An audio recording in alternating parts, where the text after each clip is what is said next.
On May 20th, 2025, after nearly 23 years on Indiana's death row, Benjamin Donnie Ritchie took his final breath through lethal injection.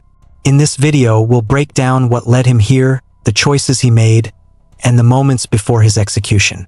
But to understand his path, we have to go back to where everything first began. It was late evening on September 29th, 2000 in Beech Grove, Indiana, and the neighborhood looked just like any other quiet Midwestern suburb settling down for the night, but in reality something was already in motion, something that no one on those streets could have prepared for, because just minutes earlier a white van had been reported stolen from a local gas station, and while that might sound routine to most people, this particular van would set off a chain of events that would change lives forever. Officer Matthew Hickey was already responding to a completely different traffic incident when something caught his eye: a white van rolling past with 3 men packed inside, and something about it felt wrong, so he ran the plates and the computer confirmed it instantly. It was the stolen vehicle. He radioed it in, and without hesitation he pivoted his patrol car. The chase had officially started, and within seconds too.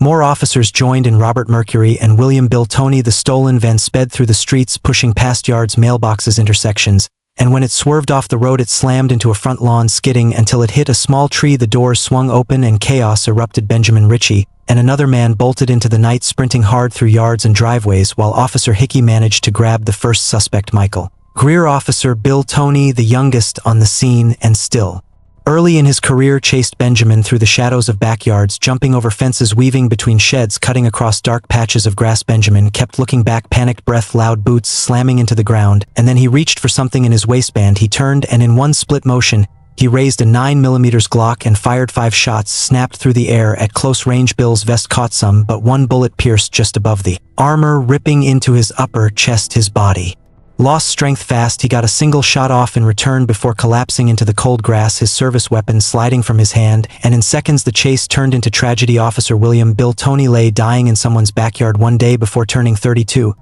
He had a wife waiting at home and 2 small daughters who would wake up without him. Benjamin didn't stop running, and as he tore through another yard he tossed the wig he had been carrying and the gun into thick brush, vanishing into the darkness before backup units could lock the perimeter down. Within minutes, over 100 officers, deputies, and SWAT members swarmed the region, blocking roads, sealing neighborhoods, and launching a full manhunt that stretched into the early morning hours. Meanwhile, Benjamin had slipped through the chaos, making it to a friend's house and staying hidden while officers combed streets, ditches, and wooded areas. But just before sunrise, the break everyone was waiting for finally came. An anonymous tip came in, pointing them straight to a house, and when officers knocked, Benjamin was inside, sitting still, calm, no running, no resistance. This time they arrested him on the spot, along with the house's owner, Michael Moody, the third man from the van. The story then shifted into the courtroom, where the truth of who Benjamin really was began to unravel piece by painful piece. Born May 30th, 1980, he entered a world already on fire with instability. He never knew his real father, and his mother, Marion Martin, struggled with addiction throughout pregnancy and beyond. She danced in strip clubs, moved constantly, and left Benjamin abandoned twice before he was even old enough to understand what abandonment was. From the start, school became a battlefield.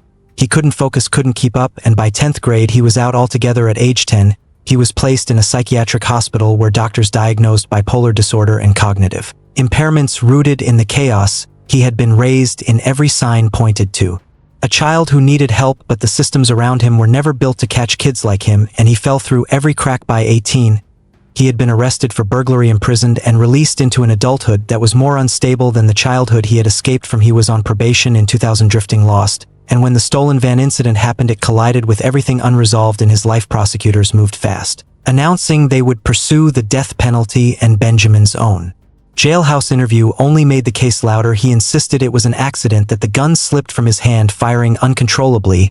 While he ran, one of his friends backed him up, saying Benjamin was terrified of going back to prison and panicked. But whether anyone believed him didn't matter. A police officer was dead, and the community wanted justice. During trial, tensions boiled over. Officer Toney's widow, Dee Dee, sat through every moment. She later said all she wanted was the death penalty. Nothing else felt like justice. But Benjamin didn't show remorse. Instead, he laughed, interrupted her, and when she confronted him, he insulted her to her face, calling her a word that turned the courtroom ice cold.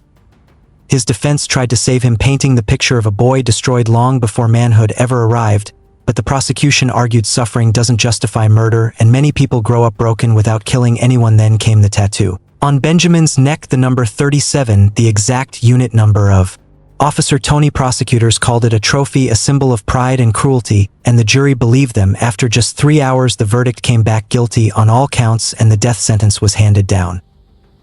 When Benjamin Ritchie was transferred to Indiana's death row, the world around him shifted into something colder and slower than anything he had ever experienced before. Days became routines, nights became long stretches of silence, and the weight of what had happened back in Beech Grove followed him into every cell he occupied. But in a strange twist, his journey on death row would not be defined only by isolation or punishment. Instead, someone far away was about to step into his story, creating a connection that no one could have predicted, and that Benjamin himself never expected to experience again in his lifetime. That someone was a woman named Ivana, who lived thousands of miles away in Sweden. She first saw Benjamin's face and heard his voice through a documentary about life on death row. Something about his story stayed with her long after the screen went dark. Not sympathy exactly, not fascination exactly, but a pull she couldn't explain even to herself. After days of thinking about it, she made a decision that changed both of their lives. She wrote him a letter. What she thought might be a single message turned into the start of a correspondence that grew steadily over the weeks and months that followed. Benjamin wrote back. Then she wrote again. And soon the letters became more personal, revealing pieces of his life that the world had never heard, pieces she believed showed someone very different from the man described in courtrooms and headlines. Eventually, curiosity and connection pushed her to take a huge step. She bought a plane ticket to Indiana and traveled across the ocean to meet him face to face. Their first meeting was quiet, almost uncomfortable at first, but not cold. Benjamin seemed stunned that someone had come so far just to see him, and Ivana seemed equally surprised by how natural it felt to talk to him in person. As their visits continued, the bond grew stronger in ways neither of them expected. They talked about books, memories, regrets, the things he wished he had understood earlier in his life, and the future he knew he would probably never have. And through all of it, Benjamin tried to become calmer, more stable, more reflective. Whether it was because of Ivana or because of the passing years, no one could say, but the change was visible not only in their conversations but even in the prison environment around him. Indiana's death row is unlike most others in the United States because inmates there are allowed to adopt and keep cats inside their cells through a behavioral rehabilitation program. And yes, Benjamin had one of those cats, a small striped animal that slept near his bed and curled up on his lap during long stretches of isolation. For Benjamin, the cat became a strange source of comfort, something alive to care for, something that made the hours move a little differently.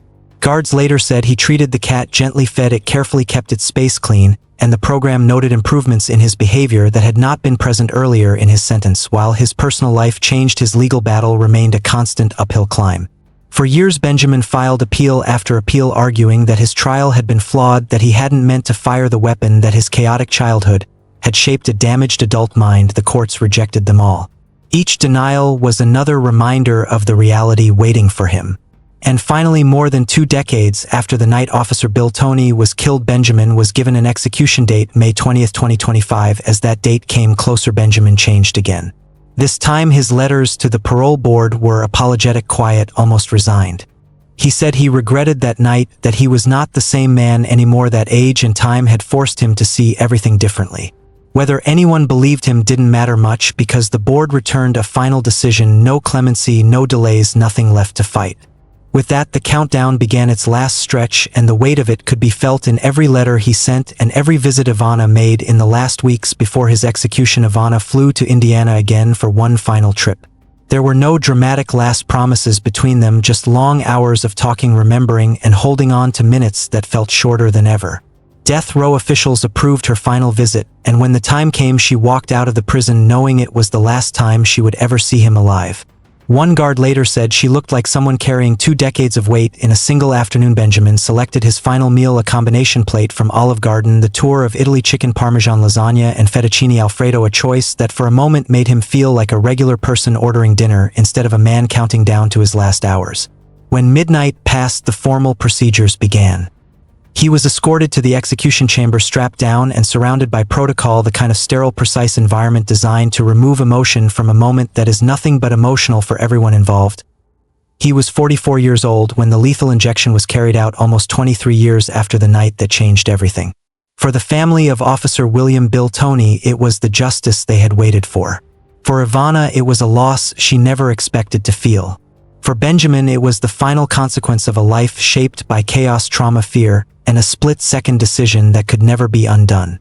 And in the end, the case left behind a story that was as complicated as it was tragic, one that raised questions about justice, responsibility, remorse, and the human beings who live on both sides of violence. His final words were quiet. He thanked those who stood by him and hoped they would carry peace forward. And at 12:46 a.m., Benjamin Donnie Ritchie's life came to its final end.